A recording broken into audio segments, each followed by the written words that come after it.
value of Nigeria's agricultural exports climbed to 127 billion naira in the first quarter of 2021. This, according to the Federation of Agricultural Commodity Association of Nigeria, FACON. This is a 128% increase compared to the fourth quarter of 2020. Sesame Seeds topped the list of agro-export commodities, value of 41.9 billion. Cashew nuts, both in-shell and shelled, 13.7 billion. According to the chairman of FACON, according to the Edo chapter, Mr. Enahoro Ojiefo, he says that Nigeria could possibly earn $1.5 billion from the export of sesame seeds. Joining us to discuss further, Kenneth Obiajulu, who is the co-founder and CEO of Agricorp International. Thanks for joining us, Kenneth. Do you believe that figure? Can Nigeria potentially earn $1.5 billion from just sesame seeds?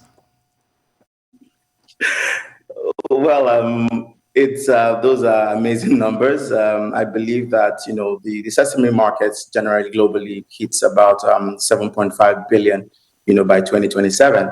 If Nigeria has to earn 1.5 billion out of 7.5 billion, then it means that it's not impossible. It just requires lots of work. So, and there are several other countries that produce a lot more than Nigeria does. So it's a laudable, target to hit, but I believe it requires a lot more work.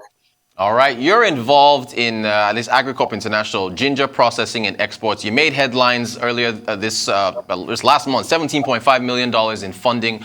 Looking at some stats on ginger production in Nigeria, as far as Nigeria's ginger potential, how do we close the gap between production and demand? So 31 million metric tons there production, demand at 65 million. So a 34 million metric ton gap. How do we close it? I think it's more of a very coordinated and integrated approach to solving this problem. First, starting with increasing the productivity of farmers, right, to be able to hit these milestones. Secondly, training the farmers on what the international best standards are, right, for them to be able to push more products out into the market. Thirdly, I think it's we need to be able to connect farmers and major traders to the market, some more, right? And let's be able to close out the loose ends in borders, sending products illegally through certain borders and all of that. I think that would be a major way to be able to stimulate the market to meet up with the gap. And of course, increase access to finance to farmers to be able to cultivate some more. I think these would be, laudable, achievements to meet if the government and all stakeholders are able to coordinate to meet this. Great stuff. I also want to look at more stats. Nigeria's top 5 ginger producing states. So we've got, what do we got here? Kaduna, Bauchi, Benue, our producers from Benue, Gombe and Nasarawa. Can this spread to other states, or is it limited to these regions because of, soil quality? So it's more of soil composition and the fact that these locations have predominantly been producing ginger for God knows how long, and the soil is well cultured to be able to meet with these requirements. Can it be done across other states? Yes, very possible, but it will require a lot of work, a lot of research, and that's a lot of effort. But I mean, one thing that we have seen is that we believe that most of the states that produce their products should focus on their areas of core competencies and increase output, reduce post-harvest losses, and we should be hitting the numbers that we need. Great stuff. All right, so again, you made headlines, $17.5 million in funding. What are you going to be using the funding for at Agricorp?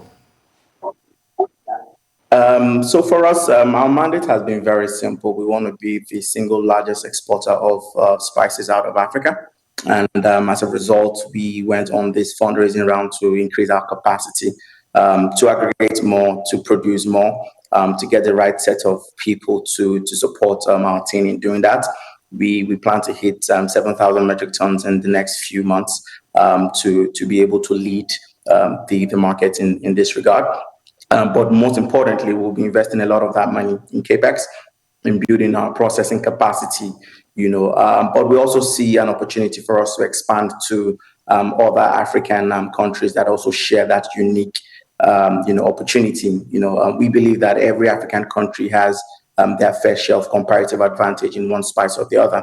And this funding will see us expanding to 1 or 2 countries in the Southern African market and one or two in the East African market. Great stuff. So do you welcome competition in your space if that will lead to larger production and exports of spices from Nigeria? Yes, I mean, we believe that even if you have 100 or 1,000 of us playing in the same space, running at the same capacity, we would not be able to scratch the surface. So a lot more, increases is required.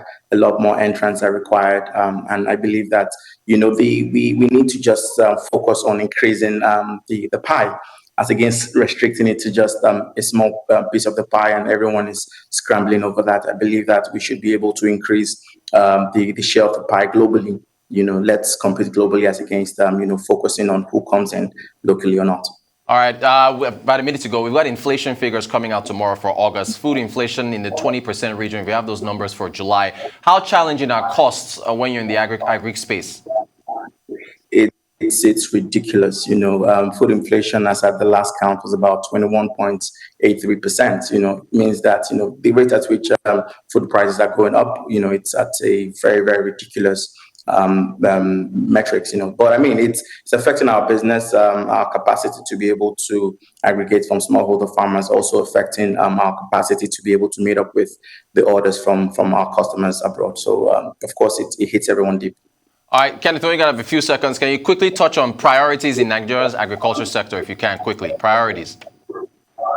Production, access to finance, access to superior markets for farmers and every player in the entire space. I think these are the three areas that require a lot more effort and priorities from the government and all stakeholders. Great conversation. Kenneth Obiajulu, co-founder, CEO, Agricorp International. Again, $17.5 million raised there in funding. Thank you so much for joining us. Appreciate your insights.